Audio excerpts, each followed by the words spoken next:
Salut à tous, on arrive à la dernière étape de notre plongée dans la Première Guerre mondiale. Et cette fois, on va voir les conséquences. Parce qu'après 4 ans de feu, de sang et de boue, l'Europe n'est plus la même. Les sociétés en sortent bouleversées, traumatisées, changées à jamais. Un bilan humain dramatique. Quand les canons se taisent en 1918, le silence qui suit est lourd. L'Europe est brisée, épuisée. Le bilan est glaçant. 9 millions de morts, 20 millions de blessés. Chaque jour de guerre, 900 Français et 1200 Allemands ont péri. Chaque jour. Et ceux qui survivent ne s'en sortent pas indemnes. Beaucoup portent la guerre dans leur chair. On les appelle les gueules cassées, des visages détruits par les obus, des corps marqués à vie.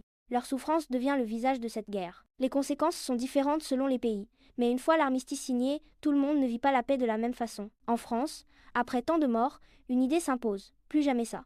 Les anciens combattants veulent faire de cette guerre la der des der, une guerre pour rien, une guerre pour comprendre que la paix est la seule voie. Mais en Allemagne, c'est la colère qui monte.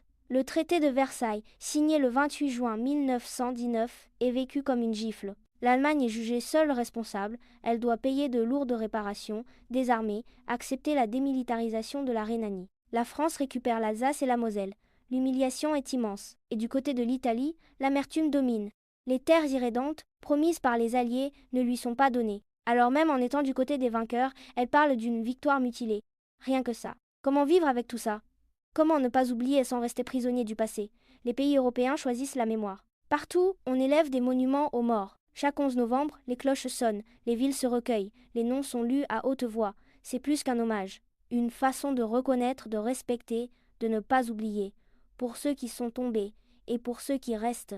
La guerre n'a pas seulement détruit des vies, elle a déformé des nations, fracturé des peuples, laissé des cicatrices dans la mémoire collective.